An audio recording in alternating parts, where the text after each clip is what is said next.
Kalau kita lihat restoran Indonesia itu kan kebanyakan ya Nusantara aja, tapi enggak beneran di push dalam artian kita kan contoh trip ke Medan, kita melihat teknik masaknya kayak gimana. Mungkin karena Indonesia itu orang udah makan tiap hari ya, kadang kita nge-neglect gitu loh bahwa masak Indonesia itu nggak gampang loh gitu. Banyak step yang harus dilalui dan untuk kita bisa mengangkat derajat dari makan Indonesia sendiri ya itu tugas kita sebagai pelaku industri yang harus ngangkat itu. Kita nggak bisa expect siapapun gitu loh. Barbar yang masuk nominasi World Best, 50 Best itu banyak barbar yang rutenya itu mengglorifikasi bahan-bahan lokal. Di Thailand pad thai dibikin jadi koktail, di Taiwan ada beef noodle soup dibikin koktail. Itu semua jalan. Uniknya dan sedihnya juga di Indonesia nggak seperti itu. Yang gue lihat orang nggak gitu appreciate bahan lokal tuh dijadiin koktail. Jangan mikirin diri sendiri doang. Selalu coba touch up humanity-nya. Jadi lu di dapur ya lu boleh keras, lu boleh firm, tapi orang punya hati juga. Kalau staff lu kesusahan ya dibantu. Bukan cuman lu mau dihargain as a human, tapi juga lu mesti treat human as a human gitu. Lu kadang keras, lu kadang lembut. Karena ya hidup kayak gitu. Pernah dengar quotes-nya gak? Apa tuh? Life is like a dick. Sometimes you get hard for no reason.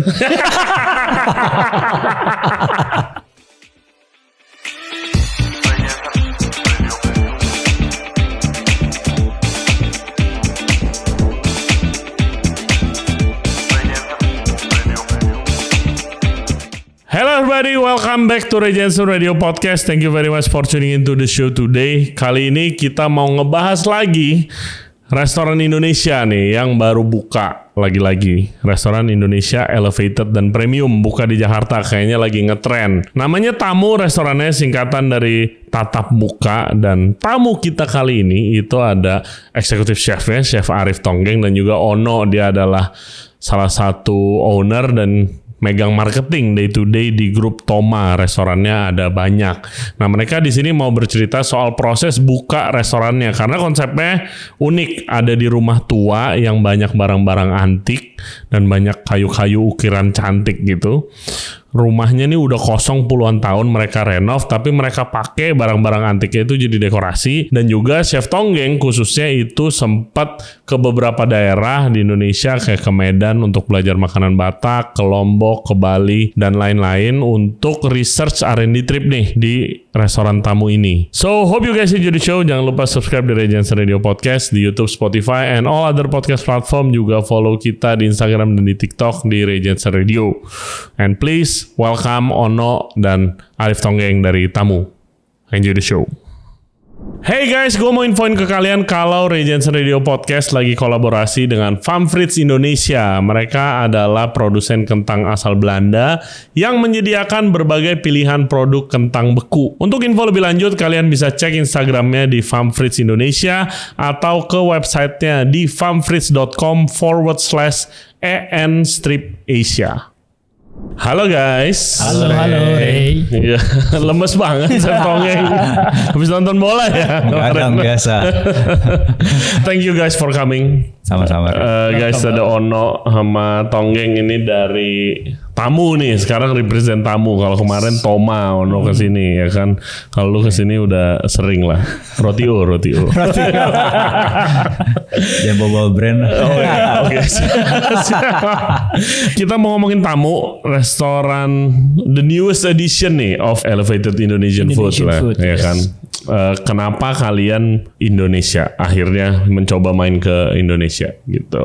Ya mungkin kalau dari saya sendiri lebih ke marketing ya. Marketing kita melihat bahwa yang namanya market itu kan kita orang Indonesia, pasti nyamannya itu adalah makan makanan Indonesia. Betul. Yang bisa kita makan secara terus-menerus. Jadi makanya kita pikir, wah kita harus ada nih restoran Indonesia yang memang ada soul-nya Toma Group di sana, ada Tonggeng, ada Nico juga, yang kita bisa play around with our creativity gitu lah ya. Opportunity-nya datang di mana dulu? Emang kepikiran nih di grup kayak kita buka restoran Indonesia yuk, dari portfolio kita belum ada nih gitu, atau emang dapat tempatnya dulu, apa investornya dulu, apa gimana? Mungkin lebih dari produk lah ya Rif ya? Iya, konsep dulu sih ya. Iya. Konsep dulu. Habis itu mulai hunting tempat. Nextnya ya ngumpulin beberapa investor sama lain-lainnya lah ya. I have to say very very beautiful place sih. Kemarin gue ke sana. Thank you. Rumah tua kan itu Rumah tua, benar. Jadi rumah tua pas kita ngambil memang secara lokasi juga menurut kita prime. It's just like apa ya? Love in the first sight ya. Kalau buat gue ya. Jadi gue lihat itu suka, langsung kontak dan kebetulan responsif.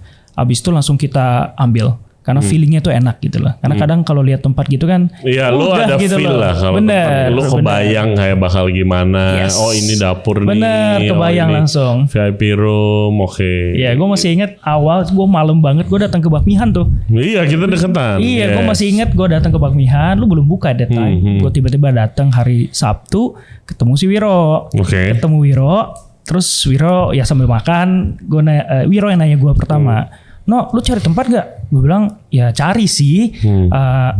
Tuh belakang ada. Loh, emang ada? Soalnya gue juga nginter-nginter kan. Gak nemu. Ternyata memang di belakang tempatnya Bakmihan itu ada rumah, tapi pelangnya gak ketutup pohon.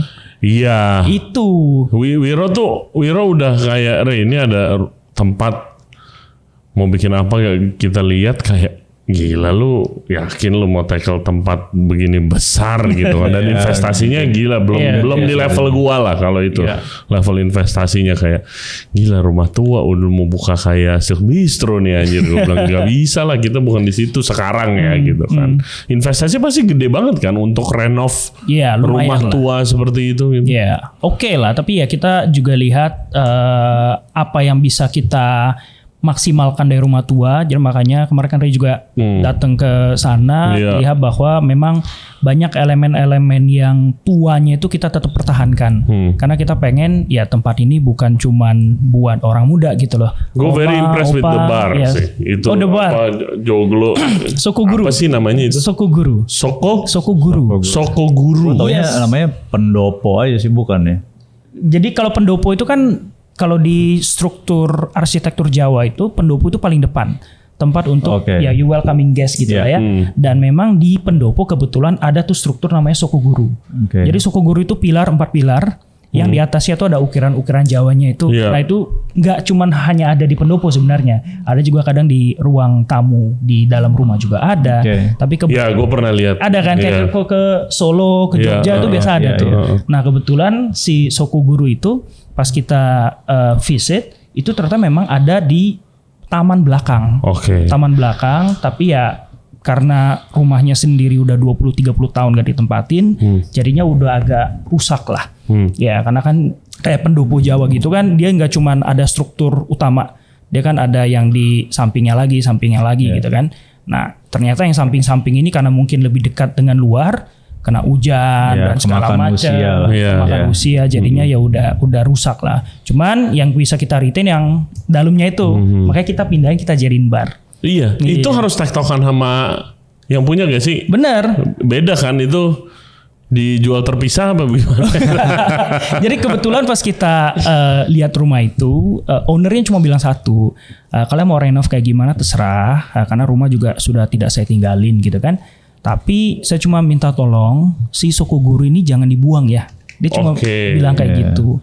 Tapi kita nggak tahu pertama itu nilai historinya apa sih gitu loh. Terus atau dia mau ambil balik. Bener, gitu kan bisa aja kan. Cuma ternyata setelah kita research, kita nanya ke ownernya lebih lanjut, ternyata si Sokoguru itu udah hampir nggak bisa ditemukan sekarang. Karena itu udah collector's item. Jadi beneran very detail, dipahat pakai tangan. Keren banget. Jadi kita lihat itu kayak wah ini kalau sayang kalau kita nggak pakai gitu loh.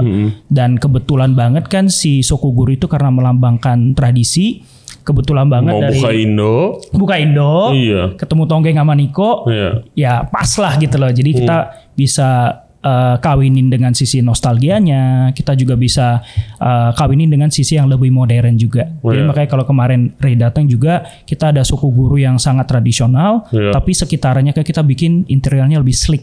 Gitu lah. Jadi lebih balance jadinya.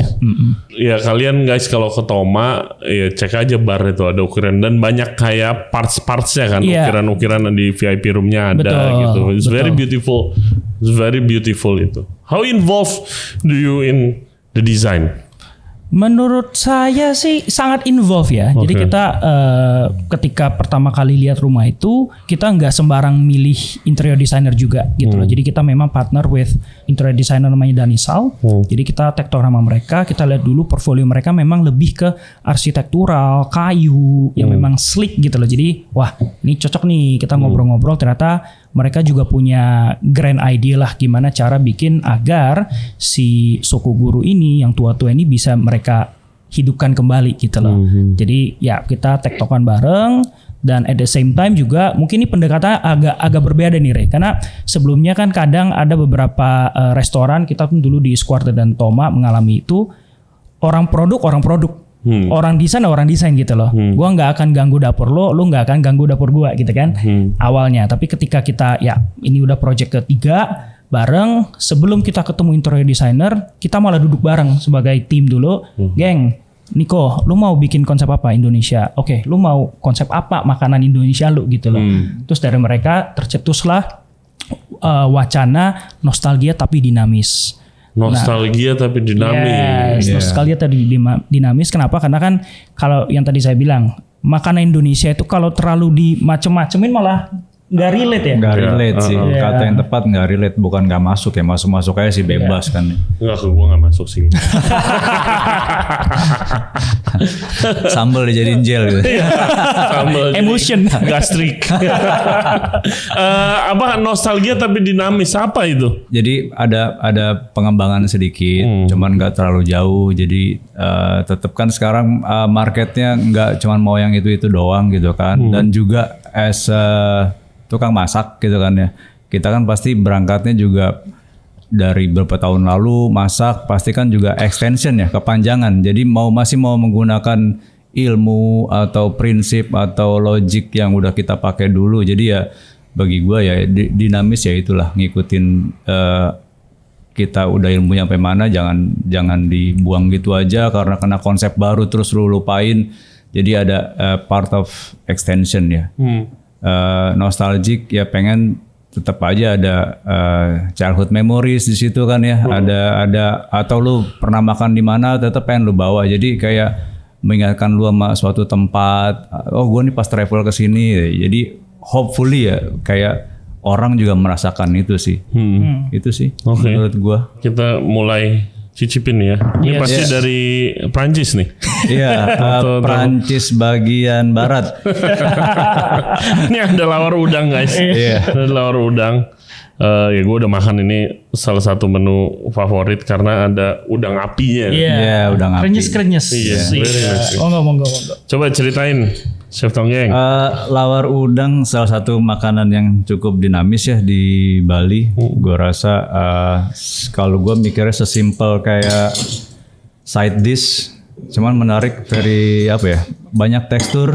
Jadi biasa kalau lawar kan as a condiment atau side dish, ini lu jadiin appetizer? Sebagai appetizer tapi kayak salad lah kalau di dunia resto gitu. Dunia resto salad jatuhnya. Ada di Indo kan ada gado-gado, asinan, ini ada lawar. Di Bali kan biasanya lawar putih ya, sama lawar merah yang kalau pakai darah kan. Nah, bumbu basa genep, kelapa dan sayuran-sayuran sih. Cuman di sini gue kasih udang, ada 2 macam udang. Ada udang api yang kecil-kecil nih, biasanya dipakai buat pakan ikan arwana ya. Oh iya. Iya. Arwana kalau kita bro. punya arwana ya lokasi tuh, terus di sini ada udang galanya sih. Ini udang api kita cobain pertama di tempatnya Doni. Tempatnya Doni di Furusato disajin pakai wasabi tartar apa tartar biasa gitu. Berarti ini pakai bumbu basa genep juga? Ya, sama. Cuma lebih play around with texture lah. Oh iya, nah, kadang kalau lawar kan cuma one single dimension, cuman rebusan doang. Ini ada tekstur. Ada penambahan kacang kenari sih dalam. Oh ya? Ya. Apa di bumbu? Oh ini ya, di toast di racap ya? Iya. Oke. Gua rasa ya. Kalau gua makan nggak sebagai salad sih, makan kondimen kan. Bisa juga jadi side dish. Bisa juga. Gue rasa di Bali kan juga cukup apa ya, variety-nya banyak banget. Kenapa gue naruh karena punya kebebasan dalamnya. Jadi tiap banjar punya lawar sendiri kan. Iya. Dan dia diadakan kompetisi. Oh yang kemarin. Ya kayak itu kemarin apa? si Chevron gua. Kalau gue lihat, anjir gue pengen mampir tuh. Iya, menarik banget. Jadi makanya di sini gue tuh sukanya ada sedikit apa ya, kebebasan atau keluasan lu berkreasi sih ya. Jadi gue nyari dis tuh yang kayak gitu. Oke. Terus dalam proses tamu ini, kalian lakukan research trip kah? Ada, cuman nggak dalam waktu yang berdekatan. Pas konsepnya udah ada, terus sempat dapat kesempatan ke Medan ya. Medan, Ke Medan, iya. Cuman kan sekalian ya lihat sightseeing kuliner di Medan seperti apa. Jadi nggak cuman Indonesia doang. Gue assume kalau, sorry gue potong, tapi gue assume kalau Medan tuh ya gue Chinese food. Gue assume-nya ya. Jadi itu sekalian sebenarnya. Cuman di sana sempat kita belajar masak. Masak apa? Masak masakan Batak. Iya.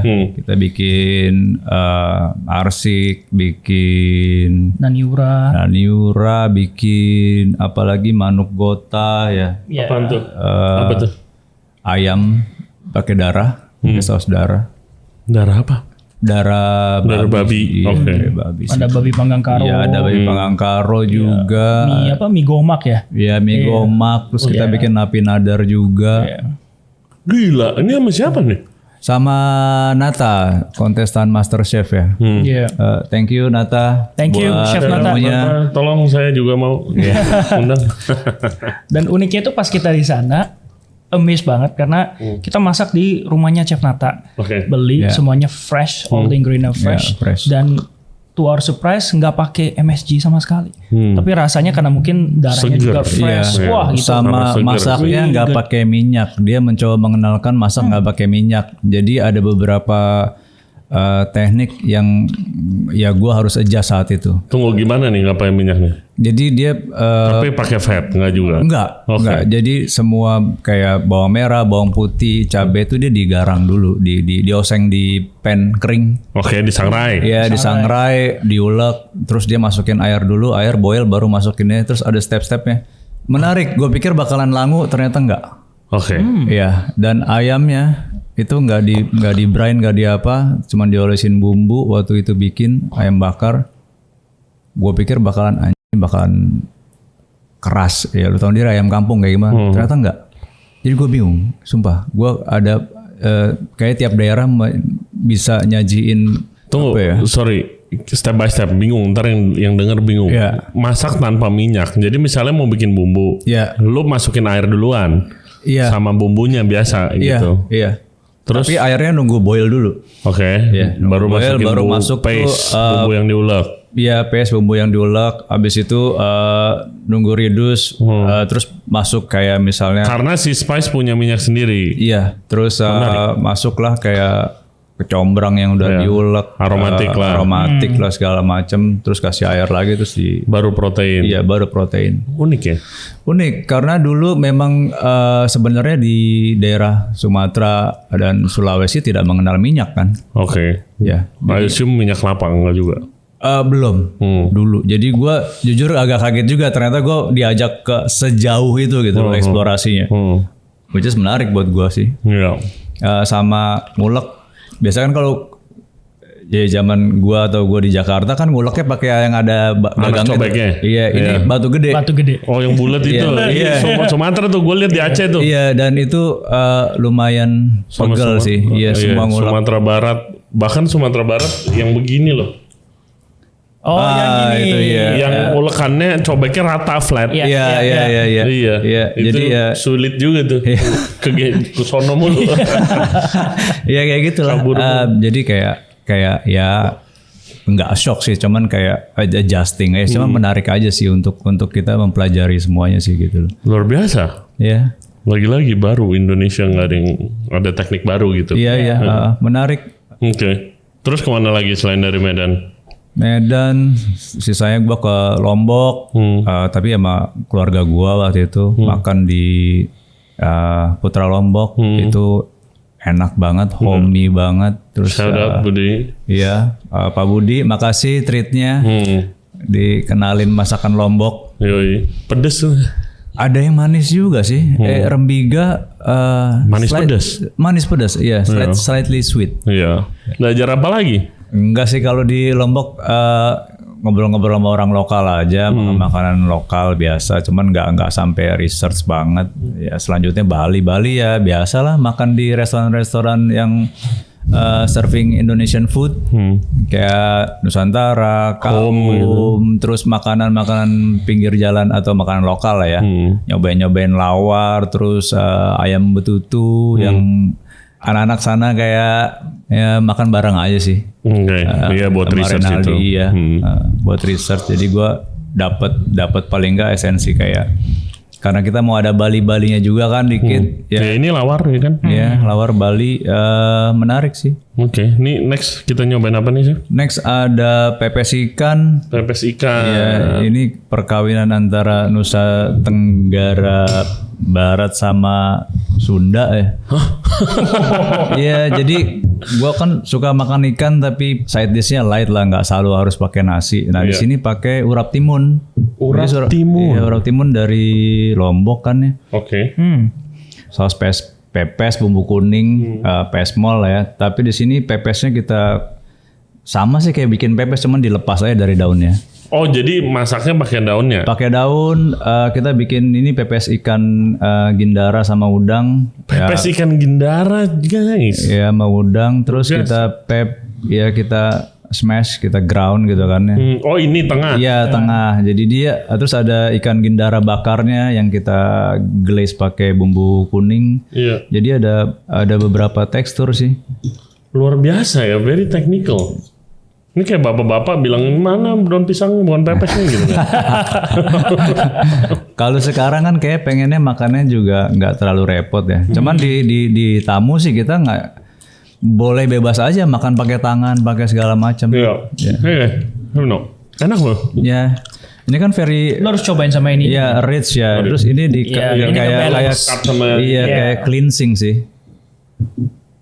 Jadi ya itu sama tekstur karena gue iya penting banget sih buat gue. Jadi pedasnya richnya ke cut langsung ya. Iya. Kayak gitu-gitunya sih. Tapi nggak bisa sih ini nggak pakai nasi sih, harus. Oh iya, pada ujungnya pakai nasi. Cuma kan kayak ada beberapa ya, misalnya pengen juga kan marketnya ya, orang luar kan pengennya juga nggak selalu orang Indonesia. Kalau orang luar ala carte makannya seorang satu. Gak bisa ramean.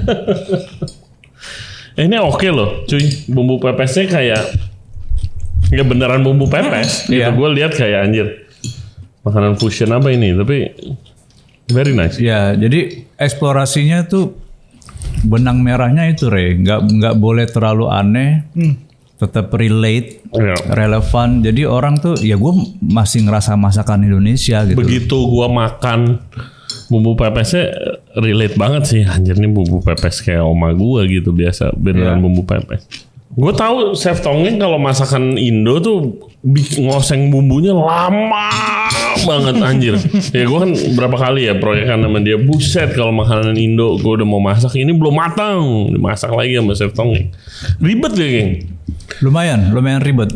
Ini kan proyek Indonesia lu pertama gak sih yang skalanya segini kan? Pertama kali nervous banget. Gue banyak diskusi sama ya teman-teman di industri, mereka juga ngerasain kayak lu kayak bingung banget sih geng. Enggak, gue bingung karena atau nervous ya, karena masakan Indonesia kayak takut kalau kita melencengin kayak nanti dikomplain lah, oh ini nggak gini. Di situ gue tuh agak-agak apa ya, batasannya masih belum paham. Cuman pada akhirnya ya diingetin balik lagi geng, yang penting lu jujur, ini yang mau lu kenalin. Terus ada yang ngomong juga, semua tuh memang berangkatnya dari meja makan, jadi lu nggak usah jauh-jauh kemana-mana. Eksplorasi lu bebas selama lu bisa jelasin, bisa bridging ke customer dengan jangan terlalu banyak narasi juga. Jadi pas makan tuh udah langsung. Ya, narasi is important. Tapi over narration, gue sebagai diner udah beberapa kali nih dalam 2 tahun nih kayak, gue mau makan nih gitu. Iya, Jadi ya narasi penting tapi ya minim lah gitu loh bagi gue, karena at the end lu cuma mau makan udah. Ya. Dan food juga menurut gue harus apalagi Indonesian food harus self-explanatory gitu lah. Lu lihat ini, ya udah, it is what it is kayak tadi kan ikan pepes, ya you will expect ini adalah ikan pepes gitu. Sama kayak tadi lawar juga, lawar udang, ada udang, ada lawar, ya udah gitu loh. Apalagi kita kan secara target market juga bukan yang sophisticated gimana banget juga ya Rif. Ada orang tua juga, family. Jadi memang kalau bawa keluarga kadang-kadang yang KHH gua nih yang udah umur 50 tahun ke atas ribet. Diajak makan tuh ribet, gua makan apaan? Iya. Geng gitu. Lu malah harus jelasin menunya satu persatu. Bener. Gua sendiri udah makan aja terus akhirnya gua rasain waktu opa oma gua mau ke resto gua gitu kan. Akhirnya dia kayak nggak menikmati gitu. Nah akhirnya gua apapun yang ada di menu, gue pengennya tetap umur 15 tahun, 12 tahun sampai umur 70 tahun tuh masih, oh ya udah makan aja udah. Gue pernah kok makan ikan bakar Makassar misalnya gitu, pakai parape dan lain-lain. Ya udah, sambal goreng gurame pakai sambal mangga gitu. Sesimpel itu. Sate-satean ya nggak ada yang di apa-apain gitu. Cuman sate eksplorasi di kecap gitu kan ya. Kita ya larilah pakai kecap Jawa Tengah gitu kan. Unik juga gitu kan, ternyata pas buka botol kecap ini ada yang dalamnya udah ada acidity-nya. Oke, iya. Nggak cuman umami sama sweet doang gitu kan. Gue pikir laler. Canda. Fermented ya. Laler. Iya, pas buka ya ada laler. Oke, ya lu mainin di kecap. Ya gue kemarin makan. Gue kemarin makan sate ayam sama kambing. Itu kambingnya enak banget sih. Iya, itu favorit. Very nice kambingnya. Hey guys, kalau kalian enjoy the podcast so far, thank you very much. Dan jangan lupa subscribe di Ray Jensen Radio Podcast. Back to the show. Terus ini balik sedikit ke trip tadi ya.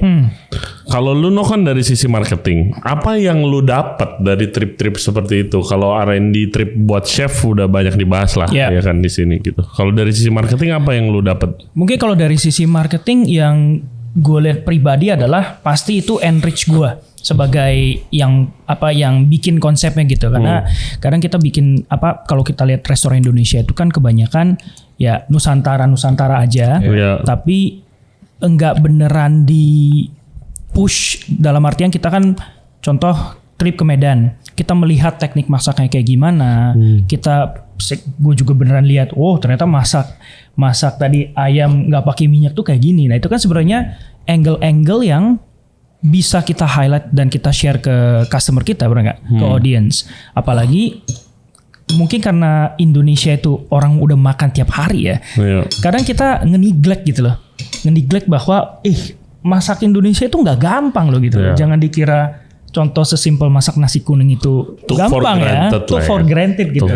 Itu nggak sesimpel itu. Banyak step yang harus dilalui dan untuk kita bisa ngangkat derajat dari makan Indonesia sendiri ya itu tugas kita sebagai pelaku industri yang harus ngangkat itu. Kita nggak bisa expect siapapun gitu loh. Apalagi kayak di kita di Thoma Group kita akan sering ada food trip atau untuk research ya, kita pengen audience kita juga paham gitu bahwa hey, Indonesian food is very diverse gitu loh. Lu bisa belajar masakan apa aja. Lu kemarin ke Aceh gak sih? Itu juga gila kan? Maksudnya luar biasa. Gila. Luar biasa. Maksudnya kayak kita ngambil contoh dari Medan, Aceh aja itu cuman samping-sampingan gitu loh. Beda jauh. Itu udah beda jauh. Ya, beda jauh banget. Bener. Itu baru bandingin dua provinsi ya. Kita belum ngomongin Padang, Jambi, sampai ke Lampung dan lain-lain. Makanya wow, kayak menurut gue sih sangat eye opening. Iya, dan ya enrich banget sih. Iya. Jujur mabok. Gua Kalau dipelajarin satu-satu. Gue ke Aceh serius mabok gua. Makanannya sebanyak itu yang bisa dipelajari. Dan gue 2 minggu di sana sama Archie waktu itu berdua kayak ini gila, ini belum ada setengahnya Ci, kita udah harus pulang. Ini belum setengah Aceh belum. Gue belum even ke Lok Semawe yang katanya banyak teman-teman yang bilang sebelum gue jalan tuh kalau lu mau lihat makanan Aceh zaman dulu tuh di Lok Semawe. Kalau soalnya Banda Aceh udah mulai modern, rasanya udah mulai disesuaikan karena banyak pendatang juga. Gitu. Dan gue tadinya targetnya mau ke sana. Ini tapi udah setengah, kita udah capek. Lok Semawe itu masih 7 jam jalan. Kayak terencananya mau Lok Semawe terus habis itu Medan.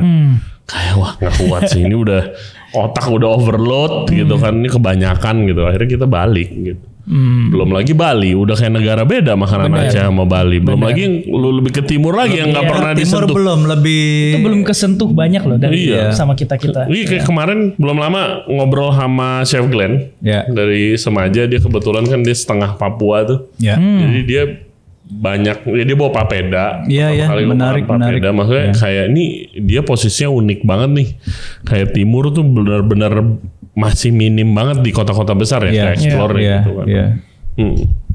Kenapa namanya tamu?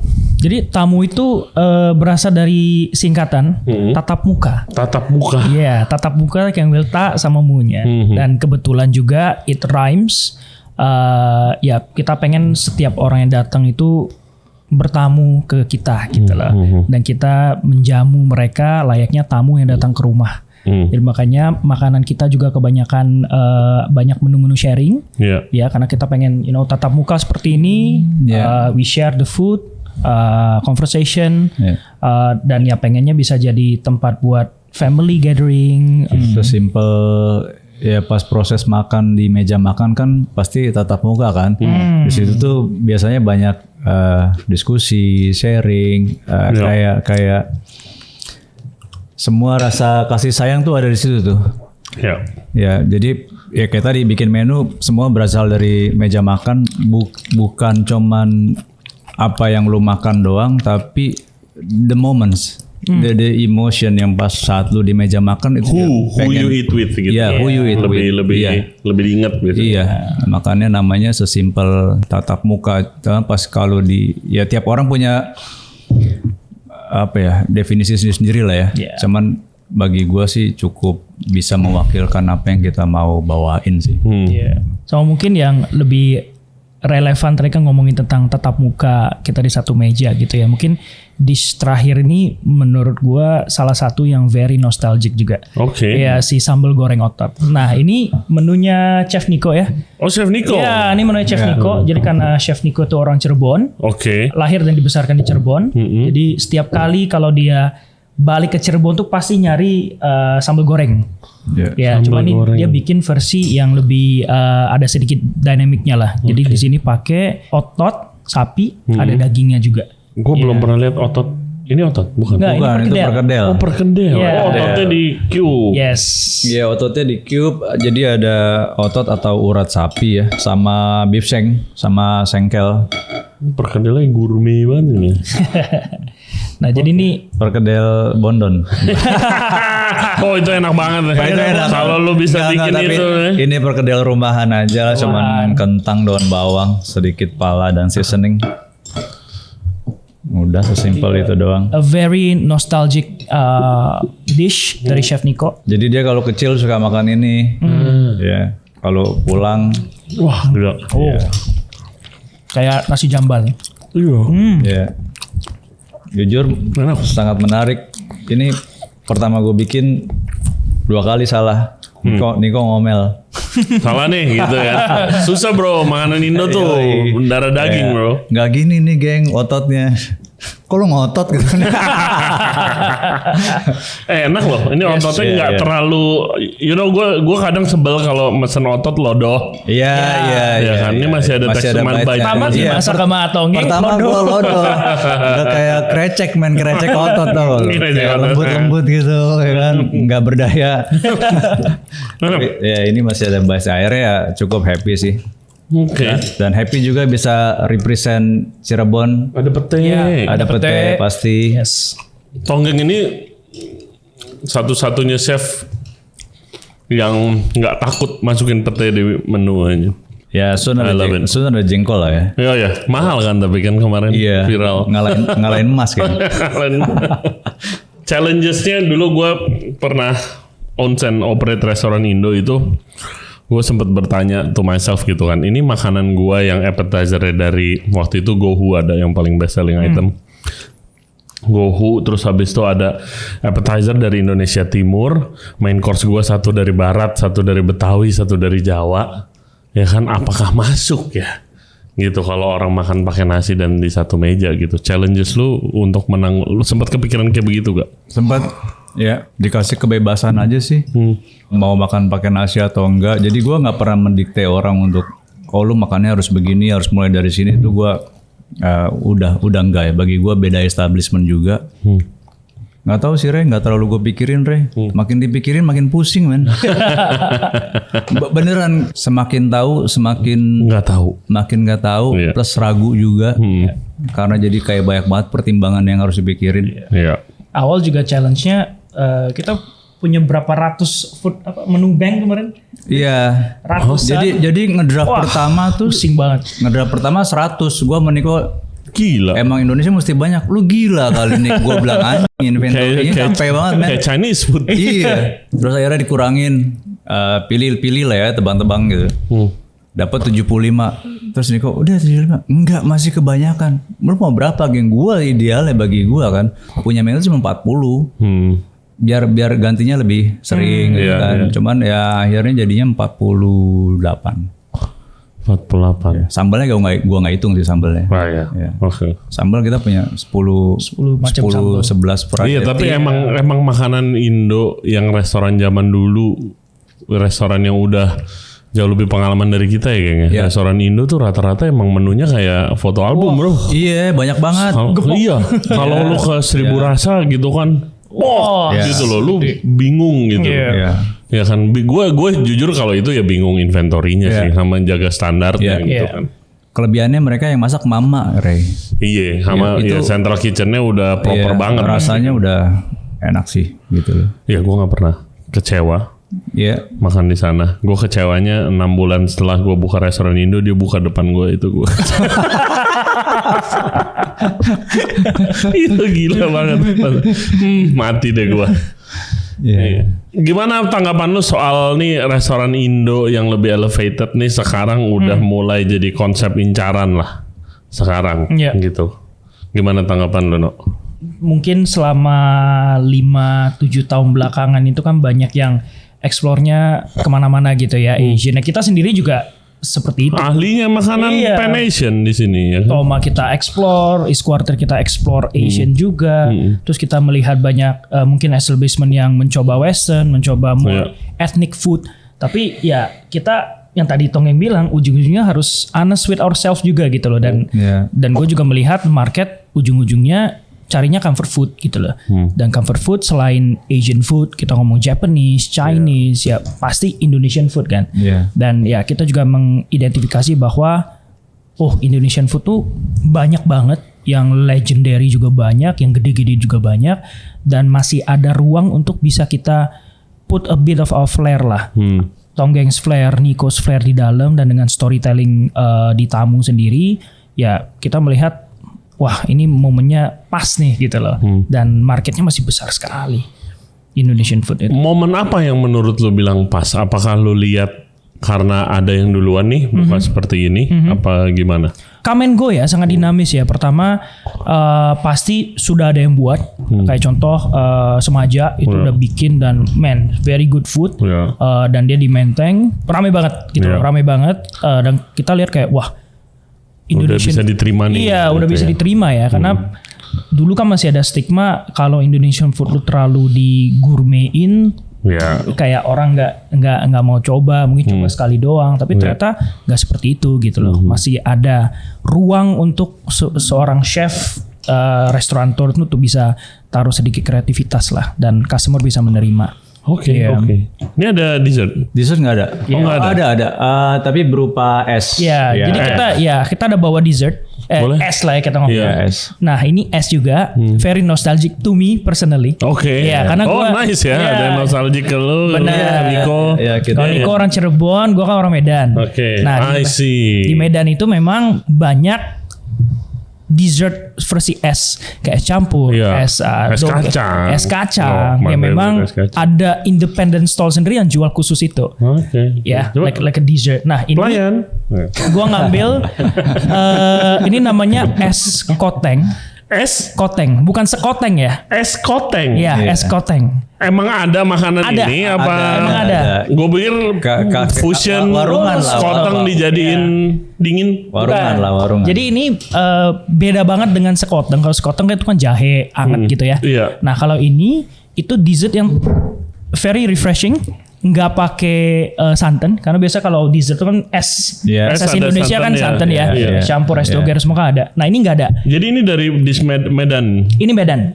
Jadi yang bikin beda adalah di sini kita pakai air kelapa. Oke. Kondimennya mirip lah ya, ada kolang-kaling, cincau jelly, barley, ada jagung. Tuh tambahin tekstur, ada kolang-kaling, ada pacar Cina. Ini apa? Nah itu yang bikin beda. Itu adalah manisan Kietna. Anjir, manisan Kietna, kumquat. Bukan kumquat, jeruk limau lah ya kalau di Bangka, Belitung ya, jeruk limau. Oh, kalamansi lah. Kalau kalamansi, jeruk Medan. Kalamansi, jeruk Medan ya. Jadi kalamansi dibikin jadi pickle gitu. Iya.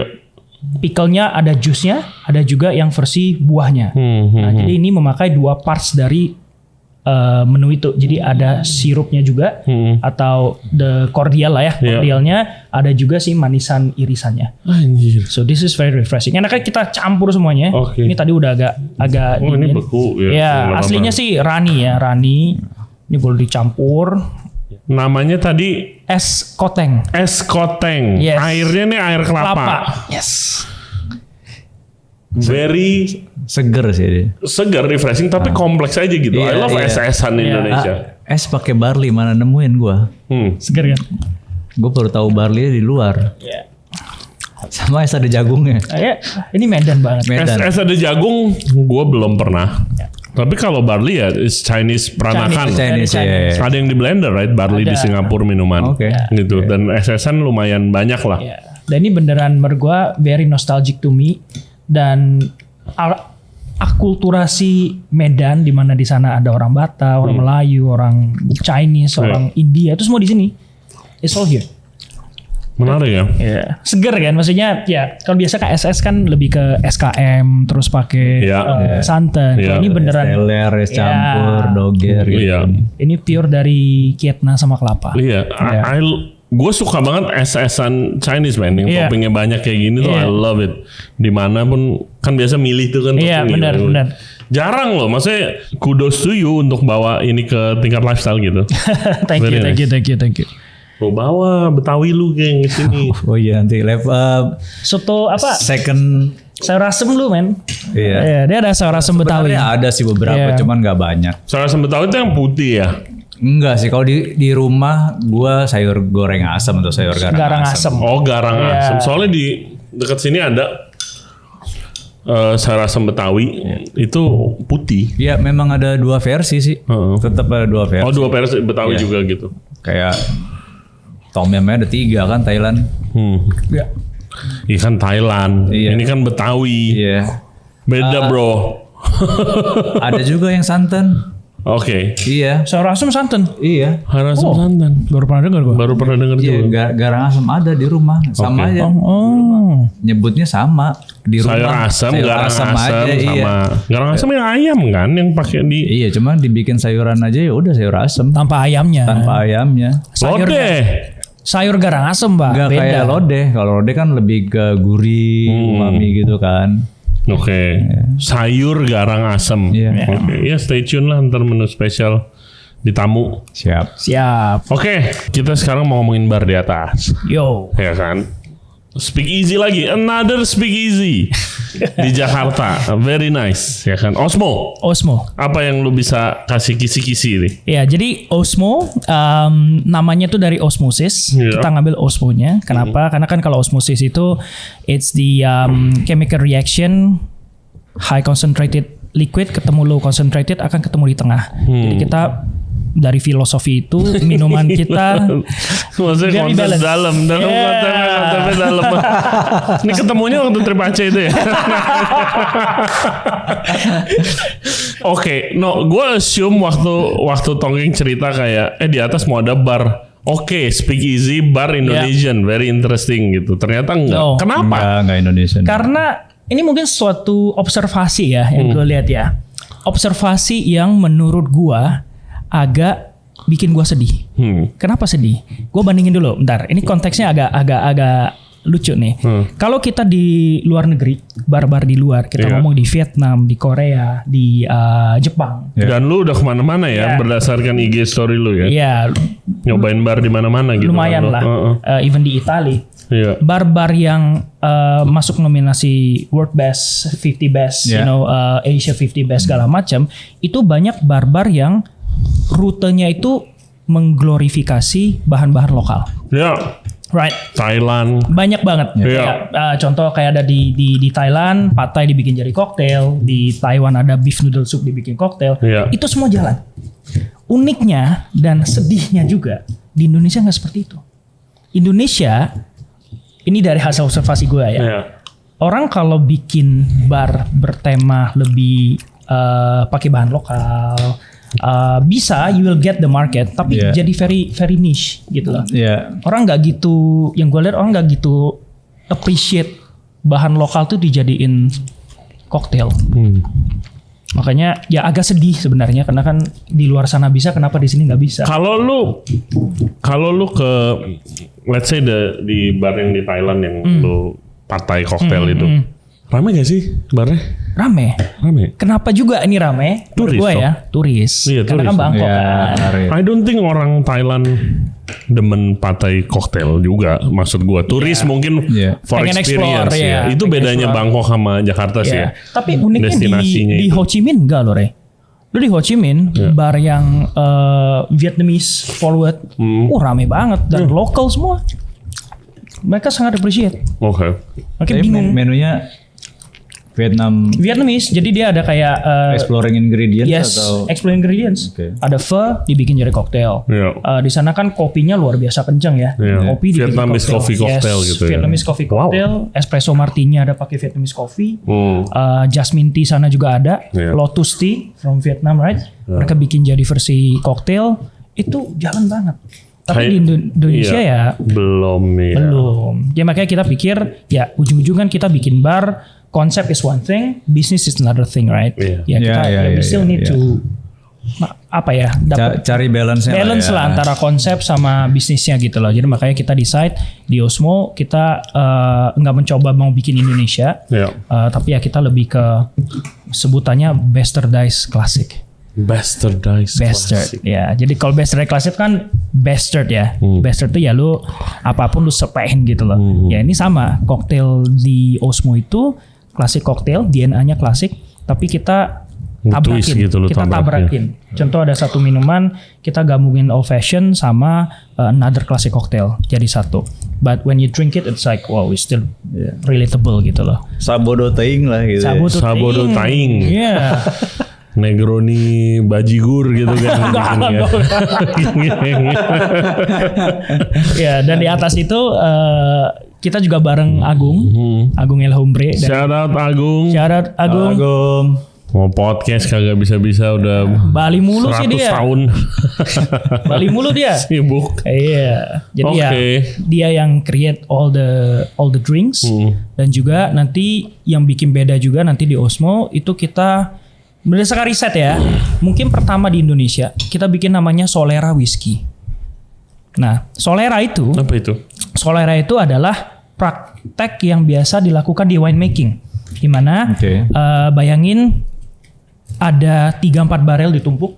Oh. Ya, barel 1 agingnya misalnya 5 tahun, barel 2 agingnya 10 tahun, 3 15 tahun. Nah, nanti di connect pakai pipa tembaga atau stainless gitu ya. Nah, once in a while itu pipanya akan kita buka kerannya. Jadi biarkan mereka tercampur. Jadi nanti hasilnya adalah whisky yang very kompleks. Karena ya ada yang 5 tahun, 10 tahun, 15 tahun. Dan kita juga pakai whisky itu ada yang dari Japanese, ada dari Indian, sama ada yang dari American juga. Jadi kita memang blend together. Kalau di Jakarta gue beberapa bulan yang lalu ada di situ di Blok M.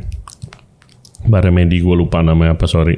Sama di Jepang ada. Di Jepang ada love-nya gak sih? Apa sih si Medi? Apa sih? Lupa gue. Coba ntar kita tayangkan di sini deh. Iya. Lupa gue. Tapi ada dia mau. Tapi belum dimulai. Tapi dia udah ada alatnya gitu. Tapi kalau di Jepang sih gue ke whiskey bar ada itunya. Iya. Kemarin gue ke Australia juga ada. I found it interesting. Tapi atau I think Tonggeng sama gue sama seleranya kayak straightforward. Gue stick to the classic gitu. Yeah, Tapi kayak classic. kan kalau di Jepang tuh kayak oke, ini Macallan, ini apa gitu. Misalnya Lagavulin, ini satunya Lafroig gitu, gabung jadi satu fermentasi. Oke, enak. Enak. Apakah lebih enak daripada Lagavulin? Iya. 16 gitu. Kayak iya, gue mendingan makan minum itu, terus habis itu minum itu, terus minum itu gitu. Tapi it's interesting for experience gitu kan.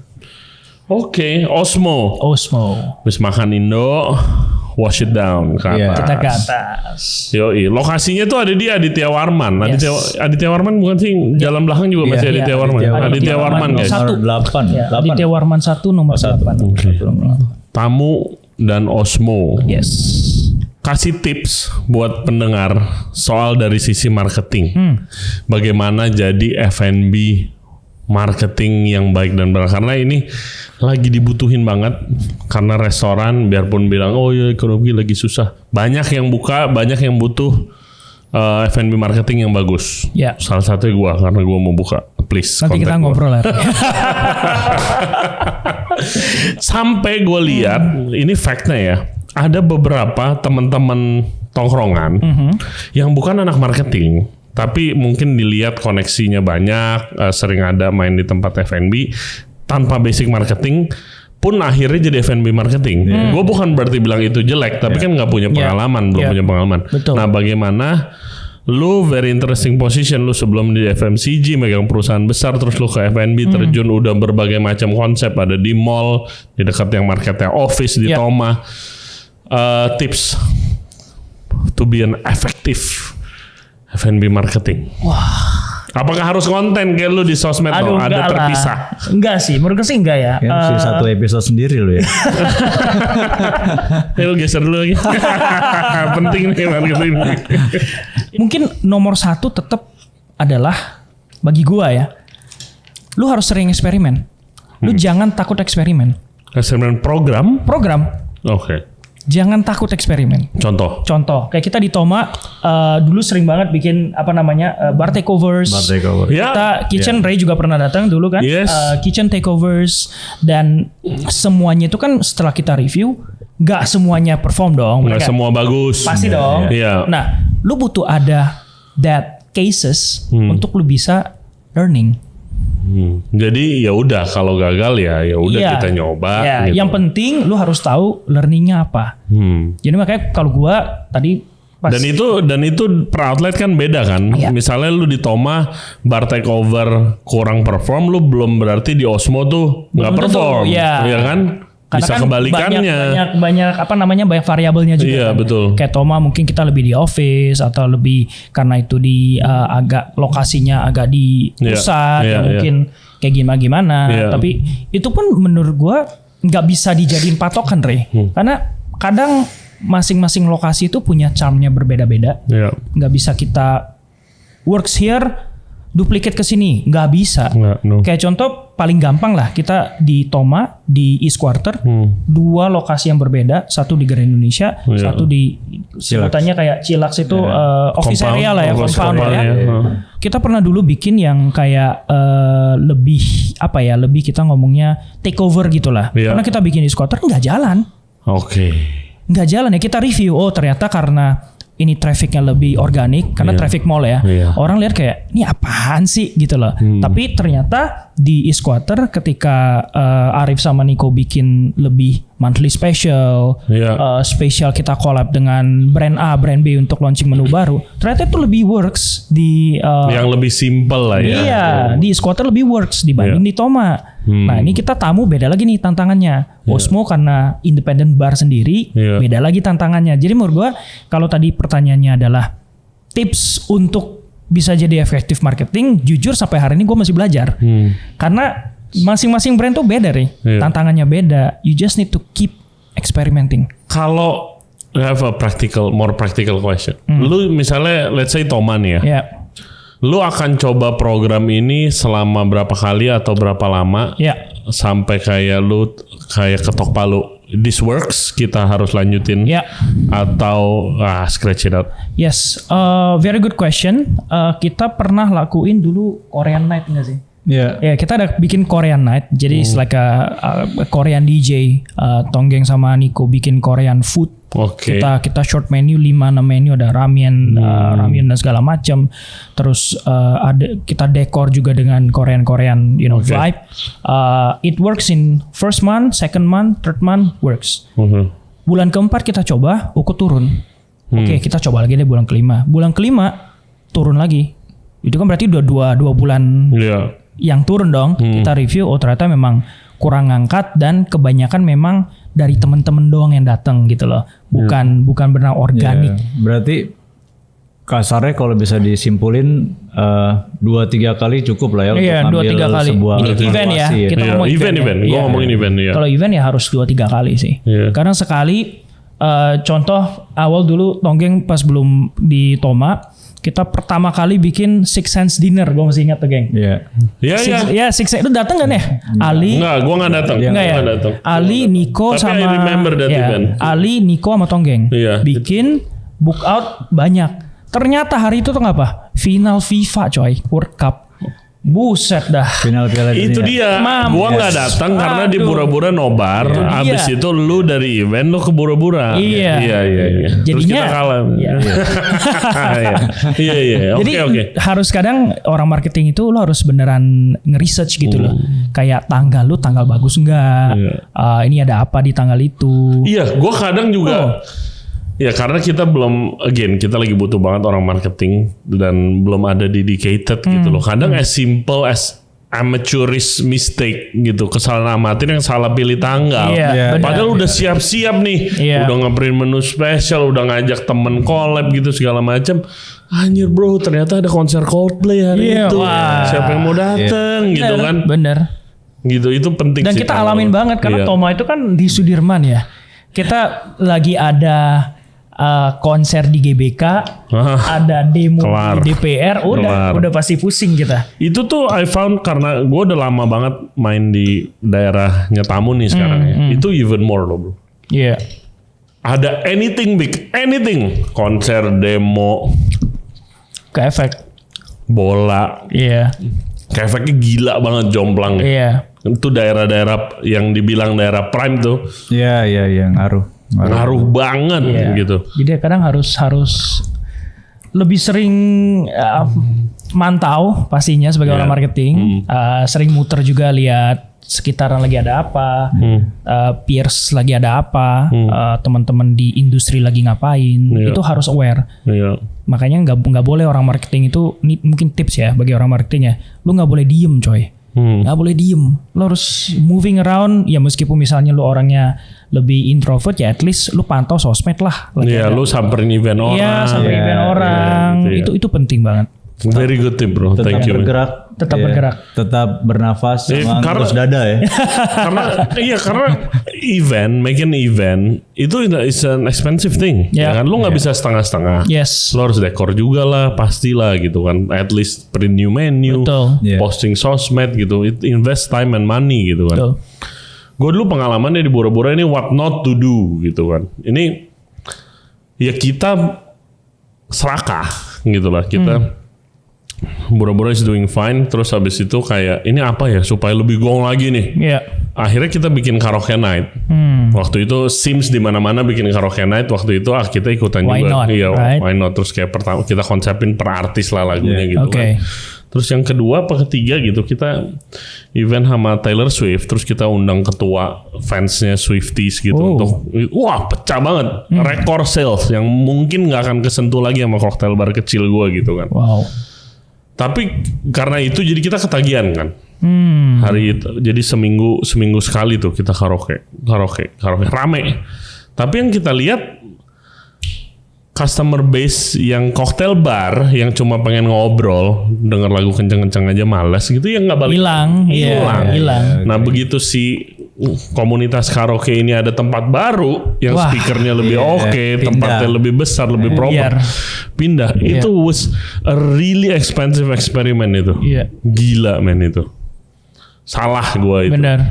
Jadi ya tapi mau nggak mau harus dilakukan trial and error, right? Betul. Harus hati-hati aja gitu. Berarti tetap dinamis kan? Yoi. Tapi nostalgic. Iya, balik lagi. Bisa aja. Bisa aja loh. Mungkin harus karaoke air supply kali gitu nyanyi nostalgia gini Chef Tong geng ya. Geng kalau gitu sekarang lu geng tips nih geng buat the next generation of chef. Lu kan banyak nih udah antek-antek lu nih. Antek-antek. Apa ya? Gimana? Pertanyaannya gimana nih? Biar mereka sukses ke depan gitu. Iya. What does it take now? Karena sekarang untuk jadi seorang chef yang masak doang udah nggak cukup. Lu harus ada personal branding sedikit banyak. Orang nggak bakalan tahu lu gitu kan. Dan lu akan seorang chef yang jago di operation tapi nggak ada personal branding akan kalah dengan chef yang punya personal branding yang dikenal banyak orang tapi mungkin nggak sejago itu di operation. Akan kalah, mau tahu dari mana gitu kan. Terus juga sekarang di expect mungkin ngomong sama tamu. Ya kan storytelling makanan. Dulu zaman kita mana ada anjir. Ngumpet aja di balik kompor ya. Datang dari atas, dari langit.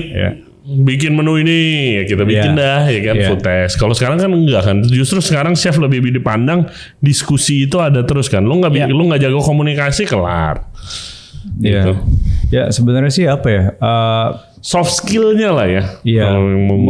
Tapi mulai awal banget sebenarnya lu kenalin diri lu sendiri dulu sih sebenarnya. Ya kita nggak ngomongin langsung level chef lah ya, level cook saja. Banyak yang emang mereka pikir jadi tukang masak gitu ya, senang gitu kan, happy, famous nantinya gitu kan ya. Saran gua sih coba digging lagi apakah itu yang benar lu mau gitu loh. Karena kayak once lu udah terjun ke dunianya, gue bisa bilang there's no turning back gitu loh. Terus lu jatuh cintanya di mananya gitu loh. Apakah jatuh cintanya di repetitionnya, lu masak 1000 kali hasilnya konsisten, atau lu jatuh cinta di kreativitasnya? Yang gue saranin lu tidak jatuh cinta pada lifestyle-nya atau glamorousnya, karena itu mah bonus lah ya. Tergantung lu juga gitu loh. Ya cuman menurut gua pertama awal banget sih itu gitu loh. Lu kenalin dulu diri lu, terus lu kenalin style lu seperti apa. Kalau lu udah kenal kan style-nya udah kebentuk tuh. Ya paling itu dulu. Nah, nanti kalau udah ibaratnya lu chef, lu udah jadi head di satu restoran, ya itu mulai jadi chef tuh ternyata nggak cuman masak doang. Butuh leadership skill yang bagus, management skill yang bagus, butuh communication skill yang bagus juga gitu kan ya. Ya itu semua akhirnya berkembang sih. Nanti ke depannya ternyata being a chef nggak cuman masak doang kok, banyak banget. Belajar desain layout dapur, being a consultant mungkin, bantuin orang. Tapi terlepas semuanya itu, kalau gua cuma bisa saran, jangan mikirin diri sendiri doang. Kayak selalu coba touch up humanity-nya. Jadi lu di dapur ya lu boleh keras, lu boleh firm, tapi orang punya hati juga. Kalau staff lu kesusahan ya dibantu. Itu loh. Jadi bagi gua di situ sih penting ya. Jangan, maksudnya tukang masak juga manusia juga gitu loh. Dalam artian bukan cuman lu mau dihargain as a human, tapi juga lu mesti treat human as a human gitu loh. Itu sih penting buat gua. Oke. Apakah masih udah ketinggalan zaman nih keras di dapur gitu?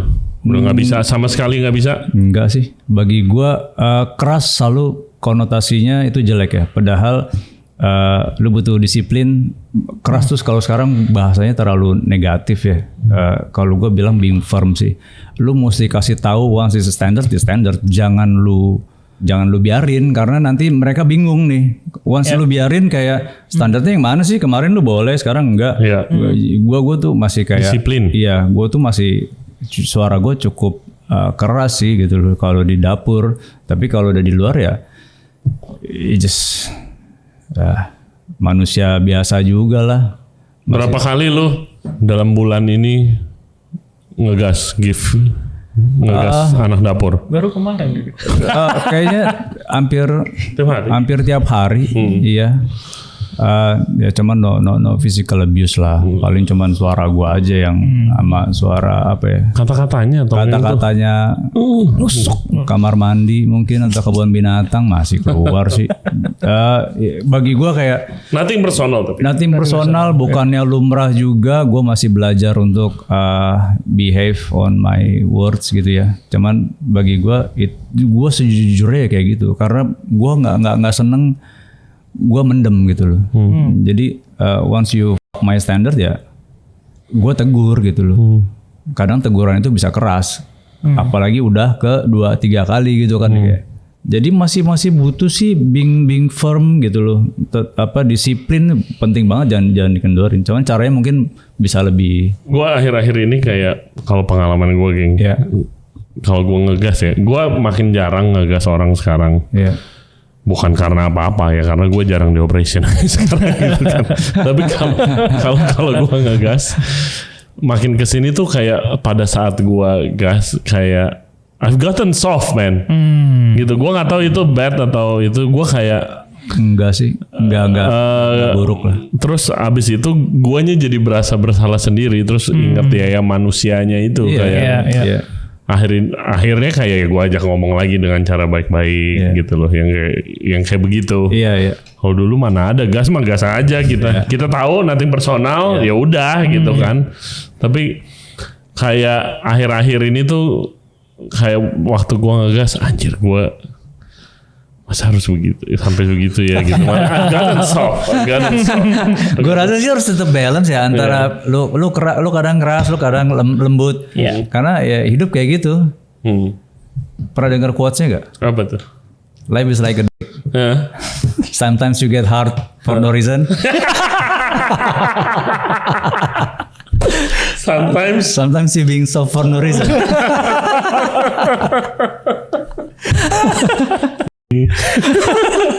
Quote, chef quote, kita ada chef quote kan di ini ya, di sosial media kan biasa itu quote-nya itu kan berarti dari Chef Arif. Di sensor ya, lu sensor nanti ya. Di band gue, diomelin gue ntar. Oke, nice. Pertanyaan nextnya nih, let's say kalian berdua ditugaskan untuk mempromosikan makanan Indonesia, entah itu next level, memperbaiki lah, anything, any form. Dan kalian bertanggung jawab untuk programnya nih, ya kan? Apa yang lu akan bikin program apa? Ini konteksnya berarti memperkenalkan makan Indonesia keluar dong. Iya, memperbaiki aja. Kalau menurut lu harus lebih banyak di luar yang kenal, let's do that. Nah, kalau menurut gua paling gampang itu adalah kita amati, tiru, modifikasi kan. Karena sudah banyak kita ngomong gastro diplomacy itu terjadi di globally, right? Salah satunya dari Thailand. Ya, kalau Korea susah karena jalurnya K-pop, susah tuh. Menurut gua yang paling mirip itu Thailand. Jadi kita sebagai orang Indonesia dengan campur tangan pastinya dari pemerintah juga itu bisa set. Gue punya satu buku misalnya ya, kita ngomong satu buku makanan Indonesia yang mau gue promote A, B, C, D misalnya 10 aja deh, 10. Lu choose top 3 apa yang lu mau lu highlight. Nah, make sure itu tertranslate ke semua negara yang ada restoran Indonesia. Dan dengan maksudnya support dari pemerintah juga, karena pemerintah Thailand kan seperti itu ya. Dengan spice up Thai-nya dia itu gila. Kayak dulu gue di Australia, gue 6 tahun di Australia dulu, restoran Thailandnya wah makanannya gila semuanya. Dan mereka standarnya gila. Dan semuanya ya, semua restoran Thailand itu pasti ada pad Thai. Padahal kalau kita ke Thailand, ke Bangkok, emang susah. Semua restoran Thailand ada pad Thai. Ya, itu kan makanan bikinan. Dan apparently pas gue di Australia, ternyata pad Thai di sana lebih enak dari personally ya di Bangkok. Oh ya, gue kalau di Australia, gue suka banget makan pad Thai-nya di daerah Kingsford, Sydney. Namanya Best Thai. It's Best Thai sama It's Time for Thai. It's Time for Thai. Yep. It's very nice pad Thai-nya. Dan itu lu nggak bisa nemu di Bangkok. Di Bangkok nggak ada kan? Nggak ada. Yang ada ya lebih ke tom yumnya segala macam gitu loh. Nah, menurut gue itu paling bisa kita lakukan sekarang menurut gua. Kenapa? Karena pertama orang Indonesia tuh ada di mana-mana. Ya. Kita di Australia aja, Kingsford, Marubra itu semua, man, it's all Indonesian. Literally kayak lu di Jaksel aja Kayak udah. di Jaksel, kan? Terus kita ngomong di Amerika, di LA, a lot of Indonesian. Yeah. Belanda, don't mention it gitu loh. London juga ada, dan banyak gitu loh. Nah, menurut gua kalau kita punya satu program yang clear nih, gue mau ABC dapat support, yang itu. Ya, dan support maksudnya bukan hanya bentuk material ya. Iya. Imaterialnya dalam contoh lu support secara media juga, kayak Ray atau apa bisa, keliling untuk kayak nge-promote, explore, kita exchange dengan media yang di sana. Menurut gua itu it's the minimum we can do right now. Dengan mungkin secara budget juga lebih aman, lebih gampang, dan gak banyak perlu bikin kebijakan baru ini itu menurut gue pribadi ya, yang mungkin dalam waktu 5 tahun ke depan lu bisa langsung kerjain, gak usah aneh-aneh bikin undang-undang baru lah. Amin. Iya, menurut gue sih itu sih. Iya, lebih ke itu. Gue rasa Indonesia kebanyakan mafianya sih. Iya, jujur. Iya. Cukup menyedihkan aja sih. Kita nggak bisa dapat barang produs yang bagus-bagus. Kalaupun dapat bagus, harganya mahal banget. Padahal kalau ngambil dari nelayan langsung nggak terlalu mahal. Jadi terlalu banyak pindah tangan, terus dikelola secara nggak langsung gitu, nggak bagus sih gitu. Jadi kalau lu apa yang mau lakukan program? Kalau gua sih kalau majuin masakan Indonesia ya pasti kirim chef keluar, ngenalin, terus airlines. Jadi mesti banyak pihak gitu loh. Nggak bisa cuman dari orang F&B industrinya doang sih. Tetap harus ngelibatin beberapa departemen lain gitu ya. Kayak sinetron deh. Lu terakhir kapan nonton sinetron? 10 tahun lalu, 15 tahun lalu. Mungkin. Iya, gue gara-gara tersanjung. ada kadang ibu mertua gue suka main ke rumah. Jadi masih suka nonton sinetron. Terus gue kadang-kadang sinetron apaan sih? Ceritanya basi lah gitu loh. Cuman diselipinnya bukannya adegan orang makan makanan Indonesia dan yang dia sangat menikmati banget makannya kayak Korean gitu ya. Itu kan Korean banyak banget tuh selipin loh, itu kimchi kan apa. Obvious ya, lu dari awal nggak ngerti kimchi, lu nggak ngerti tteokbokki, lu nggak ngerti makan misalnya gurita hidup-hidup, sekarang lu jadi ngerti gitu. Sampai bokap gua minta dipesenin jajangmyeon, levelnya itu loh. Iya kan? Promosi gastrodiplomasi bokap gua. Iya kan, terus kayak culinary wars terakhir gitu kan. Ya, itu kan maksudnya the whole aspek pemerintahannya tuh mikirin gitu. Bagi gua, nah sedihnya sinetron bukannya lu ada adegan orang makan terus enak gitu, makan gado-gado misalnya gitu, makan nasi goreng babat gitu ya kan. Iya bener. Ini malah yang keluar tuh iklan. Iklan instant food. Iya kayak komersil, wafer placement. Iya kayak placement itu. Jadi kayak apa yang mau lu tonjolin cuy? Tiba-tiba keluar, lu udah makan belum? Ini wafer nih, ini lumayan lu bisa ngenyangin sampai jam 12. Serius cuy. Bener. Oh my god, that's so sad. Iya, jadi kayak that's so sad. Kapan makanan? Iya gue di praktisi industri kayak sedih aja. Dan gitu. tahu gak Rif, dulu kan gue di FMCG ya. Iya. Itu mahal banget bro. Lu mau dapet itu di sinetron yang prime time. Gue so expensive. Gue paham median bisnis, tapi tolonglah gitu loh demi kemajuan Indonesia gitu. Egonya turunin dikit lah. Ada yang pro bono lah. Jangan lu mau cuan mulu. Maksud gue tuh gitu loh. Ya. Anjir, that's so sad. Iya, itu sih bagi gue. Yeah, of course it happens. Kita tahu pasti for money, right? Promotion for business. Jadi kalau diberatin cuman ke orang F&B doang, itu agak berat sih, gitu loh. Jadi memang mesti semuanya dari pemerintah juga. Ya lo kayak penjajahan Prancis masih berlaku. Di dapur sangat. Di dapur, ya. Lo mesti beli silicone mold dari mana-mana. Mereka is really smart gitu kan ya. Akhirnya butter lu masih lu mau bikin bentukan mangga lu masih beli dari Prancis gitu. Jadi masih konsumsi. Ujungnya itu. Iya, gitu kan. Itu loh. Maksud gua kita juga harusnya gitu sih. Gitu. Iya, maksudnya I think easily kayak santan seluruh dunia ngambil dari Indo. Iya. Santan Indo. Ini bukan kelapanya diekspor terus jadi Indonya susah santan ya. Kayak sekarang gitu. Sama itu jeleknya. Gue waktu di luar, gue pakai escargot itu Indonesian semua, Bekicot. Iya, bekicot. Karena lu nggak bisa ngambil dari Prancis, mahal banget. Gue waktu gue kerja di Bermuda gitu, itu pakai produknya dari Indonesia. Cuman kok kenapa nggak digembor-gemborkan gitu loh? Maksud gue ya udahlah, hire orang 1 BA di sono, lu kirimin semua barang-barang Indonesia yang chef-chef yang di luar nih, lu kirimin, lu pakai nih gitu loh. Kayak Bongga gitu kan ya. Ini become ambassador of Korean food. Samgyeopsal. Itu dia. Whatever lagi. Gue cannot imagine how powerful dia di industri sih di Korea. Gila sih, hebat banget itu orang. Kayak gitu-gitu kan, akhirnya kan butuh tokoh gitu kan. Iya, kayak Chef Ton di Thailand. Chef Ton. Iya. Golden Ramsay. Maksud gue, ya. Arif Tonggeng. Dengan sop kaki. Sop janda. Gak pecak gue ramenya. Oke, sebelum masuk ke Q&A, pertanyaan dari gue terakhir, what's your favorite Indonesian food? Aduh, berat ya. Yang mungkin ada memory, experience. Iya, gue sih. Lo mau masak, lo mau makan? Ya. Ini. Menu. One of them. Tapi kalau yang gue bisa makan tiap hari itu soto Betawi, ayam goreng. Oke. Nasi uduk. Ayam goreng apa? Ada brand tertentu, bikin sendiri. Masakan rumah sih pastinya. Tapi kalau yang sering banyak gue suka banget ya ayam goreng berkah, Pak Supar, kayak gitu-gitu lah. Sesimpel itu sih. Mulut kampungan. Ayam goreng berkah gila men. Nggak ada orang kampung makan ayam goreng berkah sembarangan. Sembarangan ini. Enggak, tapi kan pemilihan ayamnya aja. Kalau di rumah kan lu dikasih broiler kan. Kalau di sana kan lu dikasih ayam pejantan gitu kan. Iya, maksud gue itu nggak ada orang kampung yang makan ayam goreng berkah mahal anjir. Tes kampung gitu. Nggak diapa-apain. Iya, tesnya merakyat.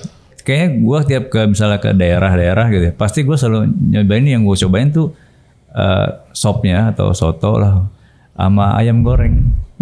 Ya, itu comfort food gue banget sih. Ayam goreng, Chef Tonggeng. No. Kalau gue mungkin karena Cina ya bro, bakmi sih gue bro. Bakmi mana? Bakmi, gue Bamihan, terima kasih.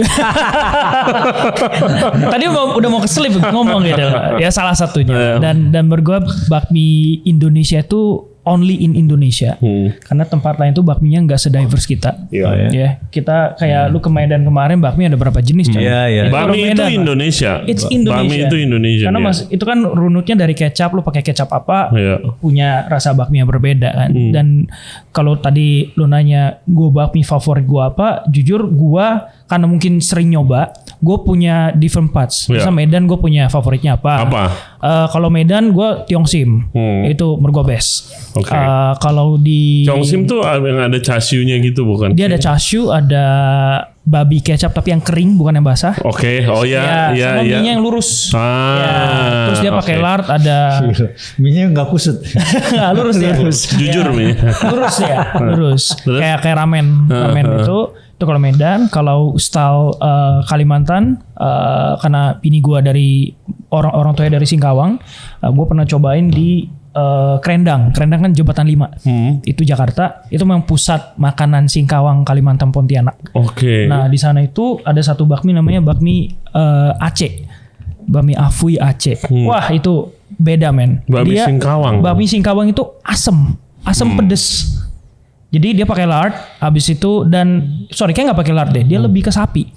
Jadi di sana mie keriting tapi kecil, dia pakai cuka, pakai cabai yang udah ada soundkitnya di dalam.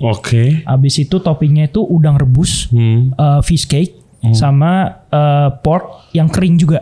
Udang rebus, kekian ya berarti ya, fish cake, sama apa? Daging sapi. Iya, jadi dia sapi dan dia toppingnya tuh kuahnya. Kalau nggak salah nggak ada pangsit, dia lebih ke langsung bakso sapi sama si apa namanya tuh kayak yong tofu yang sapi gitu loh. Yang kayak gitu. Di toppingnya itu. Itu juga enak banget. Enak. Damn, you should try it, man. Jadi Itu di Jembatan 5. Itu different Time. different apa alkulturasi lagi Yes, tuh. beda lagi. Iya. Makanya unik, bakmi itu gue suka banget ekspor. Iya. Gue pikir lu Lungki mania bukan? Lungki juga. Oh, Kalau- Lungki kan Jakarta belum sampai lah. sana, Pak. Tadi kan baru Singkawang. Iya, Singkawang. Oh, iya. Jakarta kalau favorit gue Lungki. Oke, Iya, jadi setiap lu kali. persis kayak nyokap gue loh. Iya, Lungki. jadi lo kalau lihat gue ada bawa tamu dari luar negeri, selalu ke sana lah. Stop. Ambasador. Ambasador nggak dibayar. Where the night ends. Yoi. Gokil. Abis minum Lungki. Oke, Iya. oke. Loh. Semarang juga enak-enak bakminya. Ya bakmi sih kalau gue sih. Tetep. Oke, guys, rekomendasi makanan tuh ya, ayam goreng berkah Iya. sama bami apa tadi namanya? Afui Aceh. Afui Aceh Yes. di Kerendang Jembatan 5. Yes. Luar biasa. Bro, kita masuk Q&A sekarang. Thank you very much guys for the questions. Keep them coming. Yang paling menarik kita akan tanyakan ke guest kita. Pertanyaan pertama dari Leli Kumalasari 9163. Sebagai pengusaha F&B, bagaimana melihat pasar Indonesia dengan kondisi sosial politik yang berkembang di akhir ini? Masih menjanjikan wait and see atau bagaimana? Iya berat nih. Berat banget ya. Lu dulu no. Berat banget nih Mereka pertanyaan. kan udah nyemplung blur, harus berjalan lah. Bener. Ya kalau udah nyemplung ya tetap harus gimana caranya bisa apa ya? Tetap on the top lah, karena kan kita namanya bisnis F&B itu kan padat karya juga ya. Tim kita banyak, tim kitchen, floor, bar segala macam. Jadi tetap harus Kalau hidup kita gitu loh. Jadi kalau yang udah nyemplung do or die lah Do ya. or die, man. You just need to do it. At least you try until you die gitu kan. Yeah. Ya. Nah kalau yang belum nyemplung Nah, kalau belum nyemplung menurut gua Main air dulu lah. test the water. test the water.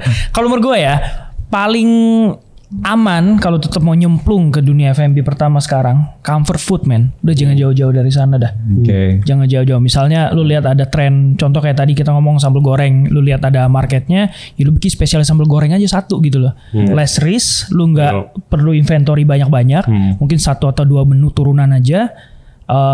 Ya lu bertaruh di sana dulu gitu loh dengan budget yang lebih sedikit, capex yang lebih sedikit, tapi beneran lu bagusin, make perfect the product. Iya. Storytelling lu juga enak karena cuma satu. Gak usah aneh-aneh lu ngomongin Indonesia Sabang sampai Merauke gitu loh. Kalau dia mau bikinin lifestyle, saran lu? Nanti Ini kita gue lagi ngobrol bikin aja. tongeng di Blok M. Gue gak tahu tiba-tiba begini. Kalau gua nggak usah dipikirin nunggu waktu yang paling tepat atau apa. When you feel it, kayak lu ngerasain ini, just do it. Gitu. Iya. Kalau gua sih ya. Dan menurut gue gini, Ray, kan orang itu kan kadang mikir ya kalau mau bikin something itu, aduh trennya lagi apa sih, bener nggak? Iya. Trennya lagi apa? Iya. Padahal ya, ini kalau kita beneran duduk kita mikirin in silent, tren itu kita yang bikin, bro. Iya. Semua tren itu kita yang bikin. Gak ada yang namanya tren tiba-tiba datang dari atas gitu loh. Semua kita yang bikin. Iya. Tren apa? Tren padel. Emang ini ngomong di luar konteks ya. Tren padel. Emang padel itu ada di luar negeri terkenal? Gak ada loh.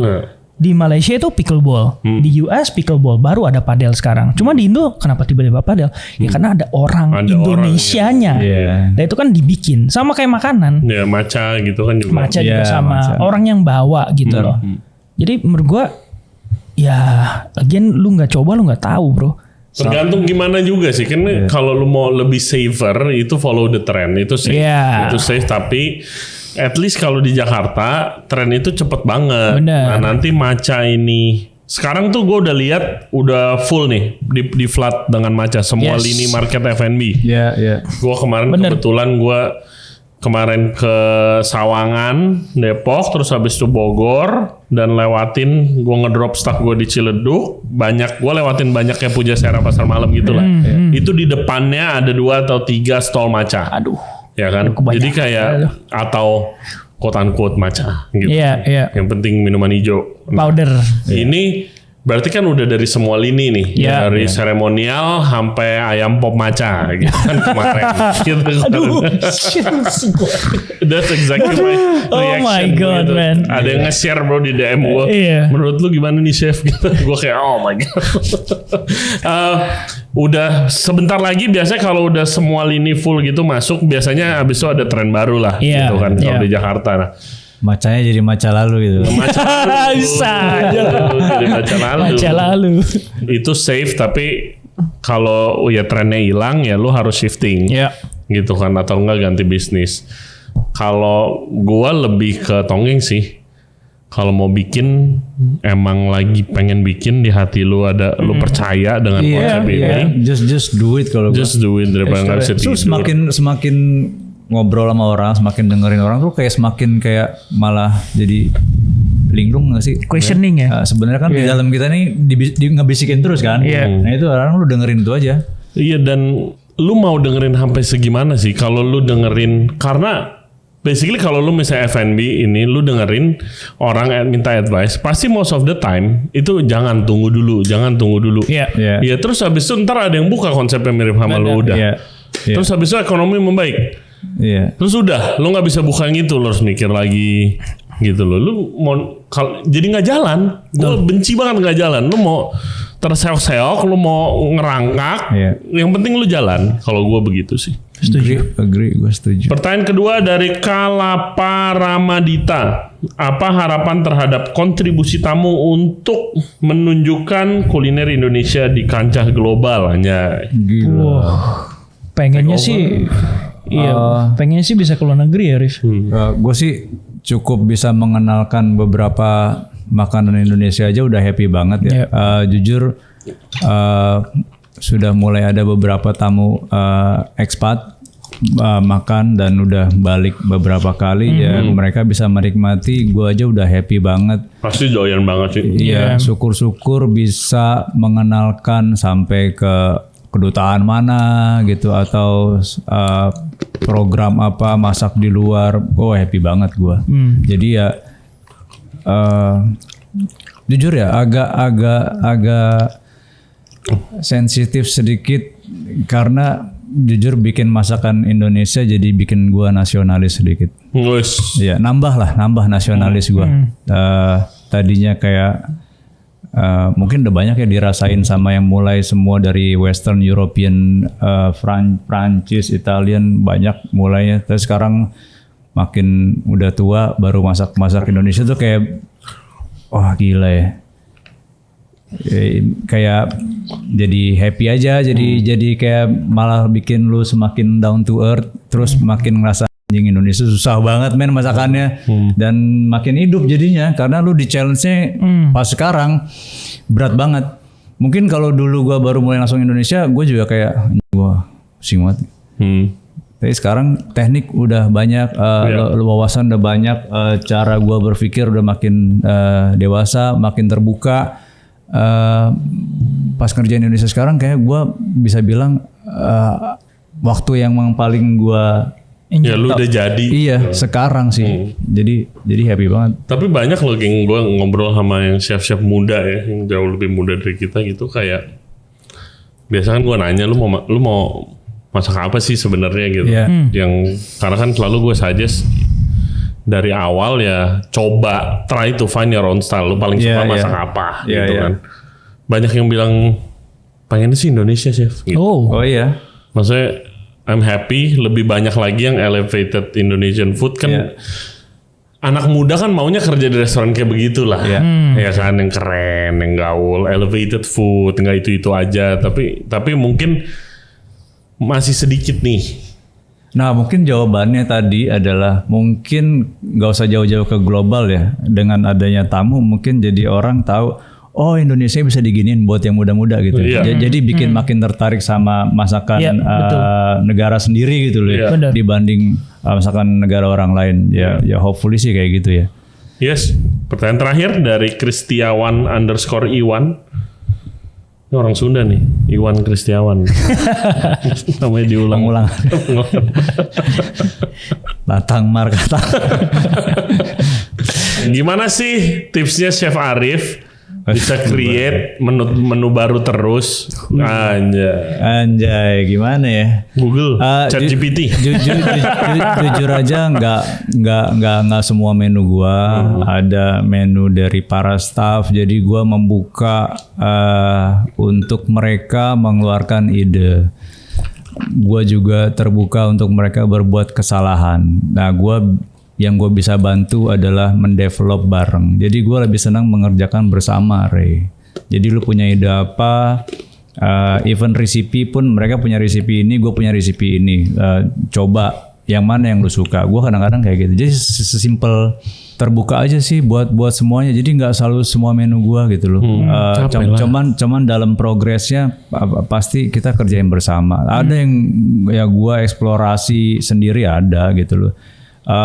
Kalau ditanya gimana caranya ya be open minded. Menurut gue ya cara berpikir itu nggak boleh mengerucut, Ray.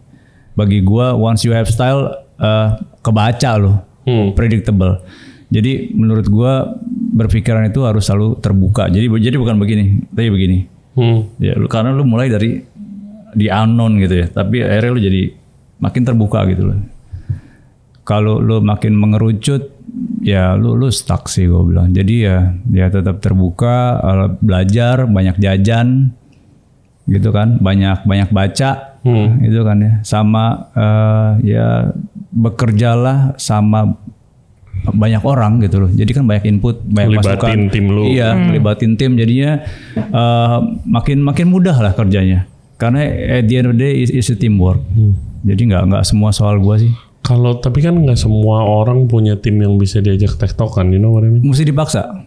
Pada dasarnya juga karena mereka belum biasa kan diajak brainstorming, diskusi, ide, dan itu mesti dilibatkan dari awal.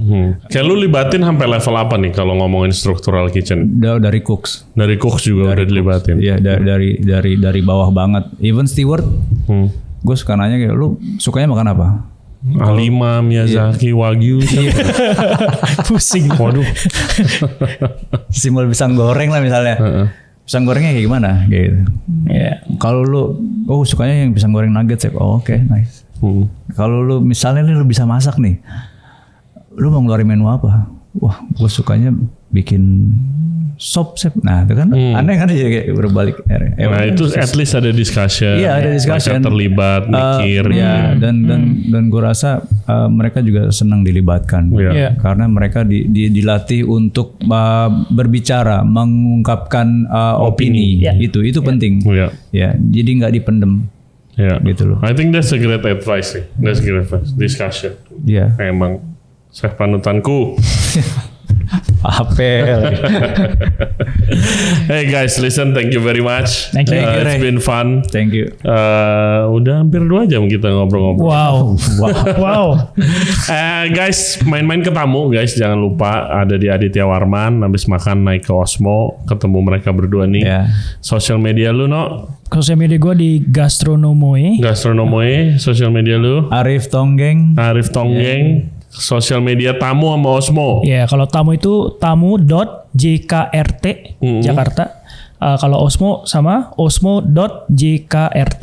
Oke. Langsung ke sana ketemu mereka ya, diskusi Indonesian food tuh sama Chef Tonggeng. Oke guys, terima kasih banyak yang udah nonton dan dengerin podcast kita kali ini. Semoga bermanfaat dan menghibur hari kalian. Jangan lupa main ke tamu ya dan minum-minum di Osmo.